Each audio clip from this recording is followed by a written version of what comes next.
My name is Anil De Cruz, as she said. I'm Director of Oncology at the Apollo Hospitals. I used to be the Director at the Tata Memorial Hospital. I'm a surgical oncologist. I specialize in Hereditary. But apart from my clinical work, I've also been an administrator and committed to the cause of cancer control. I was the first Indian to head the Union International for Cancer Control, which is the largest cancer control body based in Geneva, and I'm the immediate past president. And that's why I'm here today to speak to you. Because apart from our care, we need to do a lot to improve outcomes for our patients. First, let me tell you a little bit about our hospital. When I joined the Apollo chain is well known to all of you all. It's the largest private healthcare provider in the country. We have more than 10,000 beds across the country and in some international places, 72 hospitals, and about 20 dedicated cancer care units. But when I took over, or I came and joined Apollo as the director, I came with just money to help improve the outcomes of our cancer patients. And how do we do this? All of us treat cancer. There's so many hospitals that treat cancers. People in your families would have cancer. You'll have taken them to numerous hospitals. But you improve outcomes by practicing 2 or 3 very simple things. You have to have tumor boards where joint clinicians make a decision and it's not made by one. We do evidence-based practice. That means what literature says you must do and it's not what I feel is correct. And focus on dedicated areas. And that is the change we are trying to make at Apollo. And towards that, the third point about making a change in focused areas, that's why we are here today, to launch this rare cancer clinic. What are rare cancers? Dr. Jyoti, who is our specialist and joined us, Jyoti also was a senior professor at the Tata Memorial Hospital, and when we had this vision to start this rare cancer, we invited her to join us. So we have good expertise to launch it. The technicalities of rare cancers, she will share with you, and we've got 2 or 3 of our patients to share their testimony with you. But quickly, let me tell you, if you look at it, all cancers we count per 100,000 cases. A rare cancer is something that's less than 6 per 100,000. The definition varies. So it's rare in its occurrence. Some examples of this is, say, a hemangioendothelioma, which is very, very technical, a blood vessel cancer. That is a rare cancer.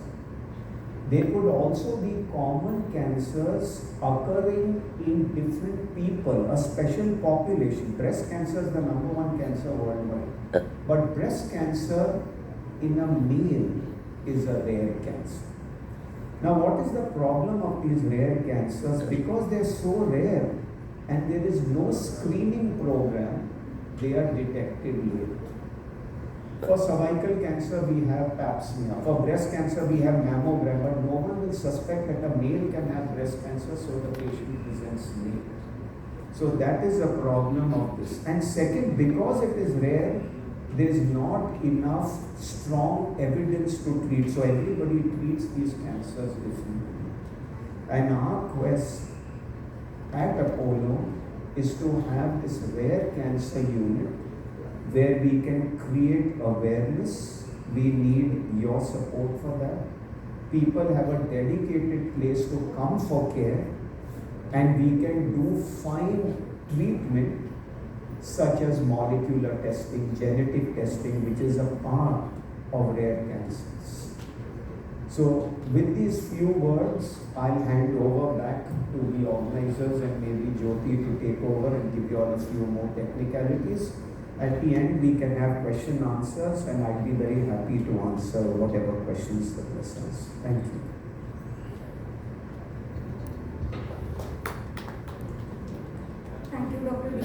the enlightening address. Next, I would like to call upon Dr. Jyoti Bajpai, Lead Medical and Precision Oncology at Apollo Cancer Centers. She will be presenting more details about rare cancers to all of you here. Dr. Bajpai, please. Thank you very much, Akshita, and the entire organizing team, dignitaries on the dais, and my management team who has bestowed their trust in me to take this initiative forward. Rare cancers are very close to my heart. Since I joined oncology, I was really passionate to develop the care path for rare cancers, ultra-rare cancers, and challenging situations in oncology. My vision always was that routine cases everybody does, but because of virtue of being rare, the level 1 evidence generally doesn't exist for these rare cancers. It's a major setback when somebody is diagnosed with a cancer, but much more than that when somebody is diagnosed with a rare or ultra-rare cancer, or there is a complexity.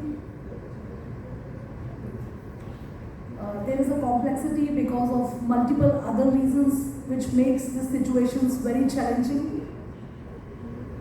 In all those situations, giving care, there is no defined path in majority of the cases, and that's where the expertise has to play a major role. And that is our vision when we are trying to develop this RareCare Clinic in Apollo premises, that people who are having this expertise over the various, their associations with international bodies or national bodies, their work in these segments. Individually, this rare cancer encompasses very few. As Dr. Dicruz just defined, that less than 6 per 100,000 is the accepted definition. Ultra rare, much more rare than this rare cancers. Some definition even say for ultra rare less than 0.1 per 100,000. Some of the rare cancer per se definition for India per se, which was defined by our work, suggested that perhaps it should be less than 3 per 100,000. So they are extremely rare situations. They encompass with multiple challenges because there is a diagnostic dilemma, there is a treatment dilemma because the path is not very well defined. I'll give you 1 or 2 slides also to tell more about these rare cancers. So essentially, our mission is to provide. Can we have a demo? So our mission is to provide expert care and support for patients with these rare cancers and these challenging situations in oncology, and to improve their quality of life through personalized treatment plans. When we say personalized treatment plans, because as I said that level 1 evidence doesn't exist for these cancers, because we cannot do, or there is a lot of difficulty in conducting randomized trials which leads to the level 1 evidence in oncology. So the evidence is patchy. We most of the time depends upon the expert's opinion, own experiences, some retrospective, prospective databases to understand what would be the best for this particular patient. So there is the role of personalized therapies and precision treatment. So in Apollo, we are doing this rare cancer challenging situations clinic, as well as simultaneously we are working on precision therapies. And this precision therapy essentially overlaps these rare cancer clinics because there are majority of time only a handful of options which are available, and many times we need to do this molecular analysis, genomic analysis, wherein we found from multi-gene panels that what are the specific targets which can be tameable, which can be druggable in these particular tumor tissues or liquid biopsies which are there, and how best we can target. We also work for combinatorial approaches for these cancers so that we can offer the best for our patients. What makes us unique in this particular respect? Expert team. So our specialists are the global leaders for the treatment of rare cancer. For these rare cancers and challenging situations in oncology. We also have cutting-edge technology. We are Apollo Hospital. We are having specialized care for surgical, for radiation, for medical oncology, and precision oncology kind of treatments, and our diagnostics as well. So we use the latest technology for accurate diagnosis and effective treatments, and majority of our treatment, rather I would say, all of our treatment are multidisciplinary treatment based. so that the many brainstorm together to get the best benefit for our patients. Remember, in oncology, the first plan is the best plan, and that is the best chance for cure. It is even more true for a rare or ultra-rare cancers. Patient-centered care, so we tailor our approach to each individual, offering comprehensive support and truly personalized care. So oncology is not only treating a tumor or cancer, it is essentially offering a holistic care. And we are treating a patient as a whole and also their families. There is a lot of psychosocial issues, there are a lot of other challenges which we face. A couple of my patients are here which are associated with me since a while, and they will also share their experiences. So it really requires a complete village to treat such challenging cases. And that's where we are unique, that in Apollo Hospitals, we are offering this kind of holistic and multidisciplinary based personalized treatment plans for these rare and ultra-rare cancers. I will give you certain examples of rare cancers. So as Dr. De Cruz mentioned, there are two varieties of rarity or challenging situations. So one, by virtue of being rare histologies, per se their occurrences are very, very less. But again, remember that individually they are very rare, they are very few. But when they put together, because there are essentially more than 200 types of rare cancers, even more and more coming into WHO book of pathology every time. So together they encompass around 20%, which is comparable to the disease burden of any common cancer like lung cancer or breast cancer or gynecological cancers. So we should not be neglecting these. These are often forgotten cancers for long because people, policies, authorities, everybody concentrate on treating common cancers. But when we put these all rare cancers in one basket, they also have the similar burden of around 20%, which is comparable to any common cancer in this world or in India. So these are bone and soft tissue sarcomas, including desmoid tumors, which fall into the category of intermediate. Skin cancers like melanoma or non-melanoma variety of skin cancers. Pregnancy-associated cancers, very, very challenging. So not only rare, but extremely challenging because we are having a responsibility to not only taking care of mother's oncological outcomes, but simultaneously a fetal health, obstetrical outcomes as well. Then cancers in sexual minority populations like LGBTQ plus populations. So these cancers are extremely rare and challenging. Often they are misdiagnosed or not diagnosed because a lot of stigma which we are having in the society. So we are having this first of its initiative in our hospital to treat these cancers, to provide a safe space for these populations, because if there is a problem, we have to have a solution. Then neuroendocrine tumors, hereditary and familial cancers. Again, majority of the cancers, they are sporadic or they just happen, they are having, a propensity to occur in anybody. But 5 to 10% of the cancers can be hereditary, so they run in families. There is pretty much challenging thing to diagnose them appropriately, and once they get diagnosed with certain mutation abnormalities, to have them counseled well, because there is complete family cascade which begins.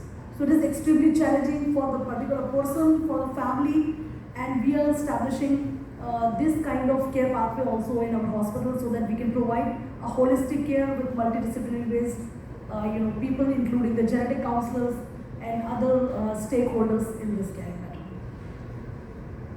Adolescent, young adult and geriatric cancer, so this is the age-specific care. One size fits all was usually the care pattern a couple of decades ago, when breast cancer used to be one disease. Later on, it comes the histology specific, so breast cancer becomes triple negative, HER2 positive or hormone positive, and then comes precision era, wherein the several subtypes, and among them also age-specific care. So a young breast cancer is very different. Generally, these cancers are disease of elderly patients or postmenopausal, what we say. But when it happens in young, it is comparatively rare and very challenging.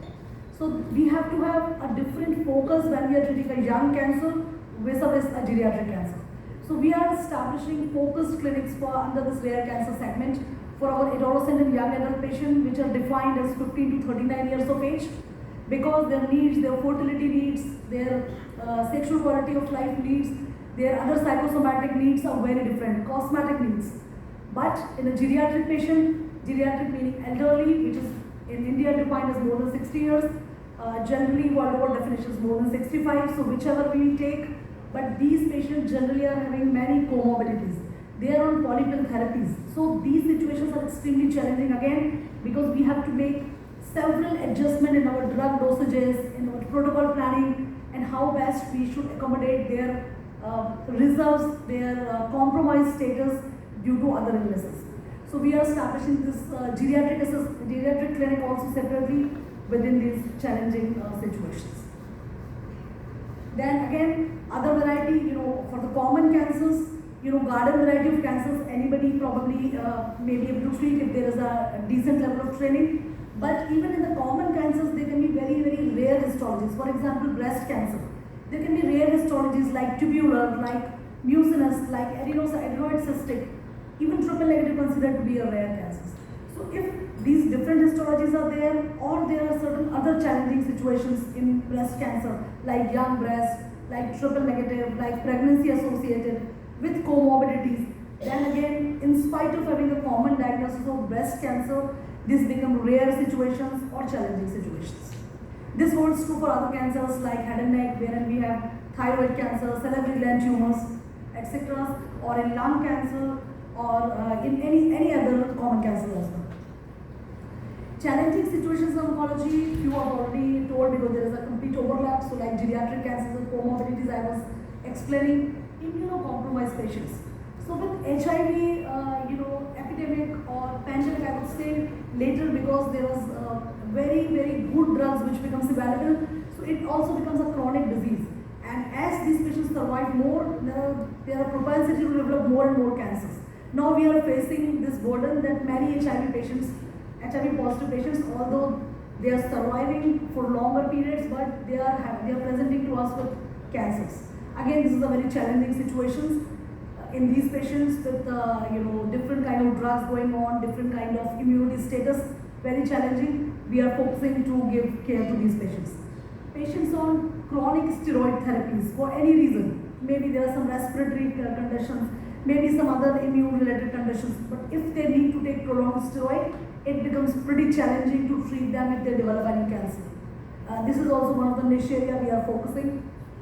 Patients with autoimmunity. Again, because immunotherapy has come in a long way, patients with pre-existing autoimmune conditions can be pretty challenging to offer the similar kind of drugs and similar dosages. We need to develop a very precise protocol for them. This is again a niche area which we are focusing. Patients with comorbidities and polypill therapies, 3/4 of the population in India is diabetic, either frank or masked. Whenever we do an opportunistic screening, we find the blood sugar levels are either borderline or frankly in diabetic range. So these patients with hypertension, patients with cardiac condition, patients with neurological condition, you all know that these are the patients which are in our family, each one having some or the other disease in their plate.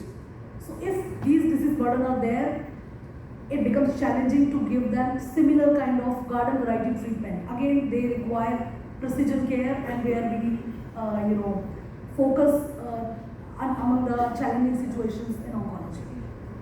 Uncommon presentation, as I said, of common cancers that we already discussed. So all these cases are unique in certain way, and they demand precision therapy and treatment.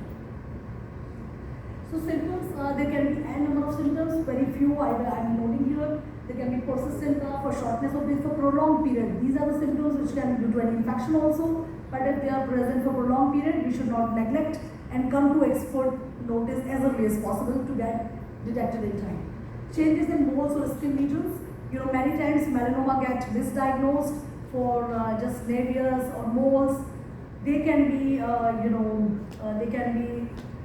moles inside the sheep, so you should come into expert care early if there are changing pattern of moles, if there is any fast growth or any untoward sign. Nocturnal unusual pain, new seizures or severe headaches, swollen lymph nodes, anywhere, frequent fevers, persistent fatigue, unexplained weight loss, any painless lump. Generally, cancer starts with any painless lump to begin with. Later on, when there are nerve entrapment or other things, or some unique situations, then it can be painful also. So wherever there is a rule, there is a carriage also, but generally they are painless lungs. You should not neglect and present to our knowledge. Then blood in sputum, urine, stool, any discharge. So any blood from anywhere it should not be neglected, and perhaps it's better to get them tested appropriately. Also, as I said, that it can happen in adolescent, young adults, it can happen in pediatric, it can happen in infants also. So no age is exempt actually. Consult experts to discover the best benefit for you. Early detection is the key for success, and we should motivate people to come forward well within time. From this is towards the end, and we will be open to all the questions. So I really extend our heartfelt thanks to entire Apollo team, including patients and caregivers who are dedicated to advancing care in the rare cancer space. I really want to thank the entire national and international community, the societies. Many of the societies are doing a great work. I would like to put into words about European Society of Medical Oncology, ISMO. So I'm a core committee member for ISMO in couple of tracks, and especially the rare cancer ESMO Asia mission. I'm an integral part and trying to develop this care from Europe, Asia together. There is also a Eurocare, which is again a body which is working to improve rare cancer care. We have started an international rare cancer initiative also with these bodies. There is a lot of work which is happening in ASCO, and recently in LGBTQ plus care under the diversity force, I'm included as one of the caregiver who can practice these kind of things and give directions to these niche area patients.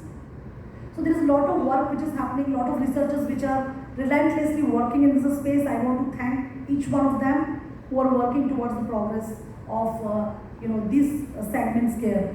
Also in national level, I would like to mention about ISMPO, it is Indian Society of Medical and Pediatric Oncology.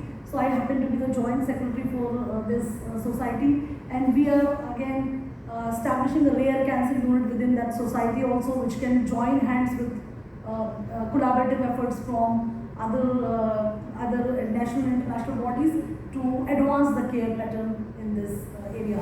Teenage and Young Adult Association, TYA can we say, so it is specifically working for adolescent and young adult segment, supporting a lot of these patients. Again, because I'm a joint secretary for this association, definitely we can extend this benefit to many patients if they come forward in these areas. So with this, I would like to say that your role is extremely important. Everybody in this team, whether they are caregivers, whether they are patients, families, social worker, media, everybody's role is extremely important to take this mission forward. This will be again very challenging, but I believe together we can make a difference. In the end, I would like to just remember Dushyant Kumar. मैं हिंदी में 2 पंक्तियाँ उनकी बोलना चाहूँगी जो मेरे लिए हमेशा इंस्पायरिंग रही। कौन कहता है आसमां में सुराख हो नहीं सकता, कौन कहता है आसमां में सुराख हो नहीं सकता, एक पत्थर तो तबीयत से उछाल गया। Thank you very much.